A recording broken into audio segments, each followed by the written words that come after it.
Hey guys, I have created a monster.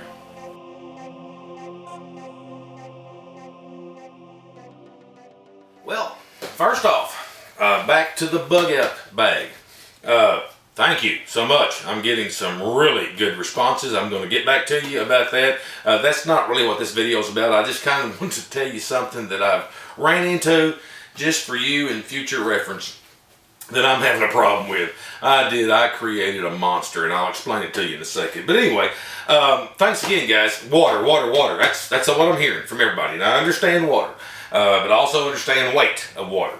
So, and I do want you to understand too, guys, I'm not really this big bug out kind of load up, take off, and go forever.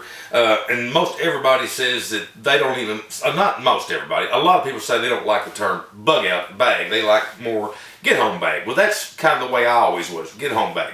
Something that you'd have if you needed to get home. Of course, for me, I'm liable to be 1,500 miles from home. So I don't see that to be feasible. So I just wanted to make sure I had a pack that had a lot of good stuff in it, that if we were separated from our home here by 1,500 miles, that we would have something with us in case we needed it in a really bad situation, guys. I'm talking about like riots or something like that. Of course, my intent would be then just to hook onto the RV and go out as far as I can and use the generator and sit back and try to get some radio and television, and or at least call people and find out what's going on in the world. But anyway, I appreciate it. I'm going to do a whole thing on what you guys have talked about. Most of you have been talking about the sustainment pouch.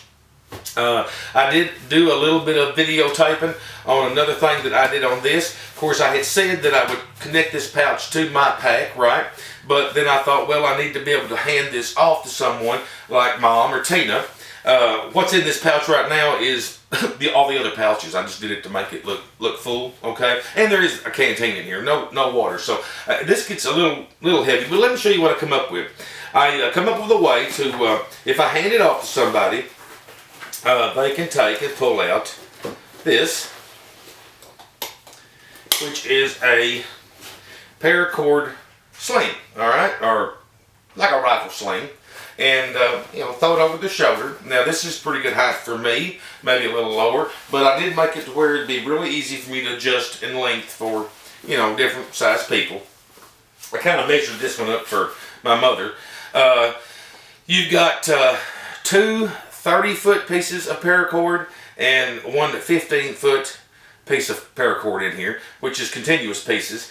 And it's really ironic to me, guys. This stuff, when I first saw it, I thought macrame. Now, I'm 55, and in the mid-70s, macrames, I'll show you a picture on the screen. And if you're older, you'll know what I'm talking about. They were just the fad then.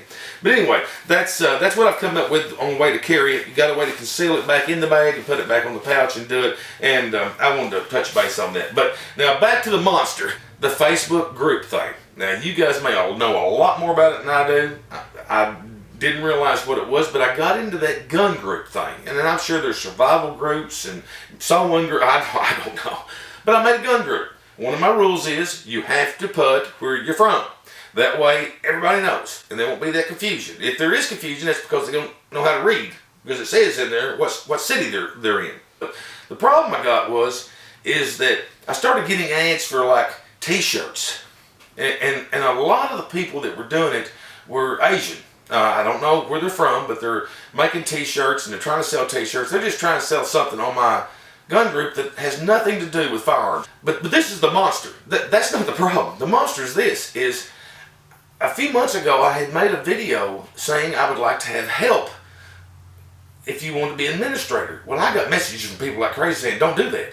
And I didn't know that. If I make you an administrator on there where you can help me watch it, if you decide to, you can block me, knock me out, and I've lost my whole page, and you took it over. If I want to quit and stop it, the only way to stop this page is to go in there and delete each individual person one at a time. And like I say, I know I've got over 1,200, and I have to delete myself last so it's completely cleared. If I just say I don't be part of the group anymore, it automatically sets it up to where anyone in there can take it over. And I did not want that to happen because I'd worked so hard to make sure that the rules were good. So be careful about that. If you ever start a group, just remember, be careful. If it'd been a yard sale group, I wouldn't be concerned about it. I'd probably just left it and let somebody else have it. But being that it's firearms, I was concerned. So thanks guys for watching, and I'll talk to you later.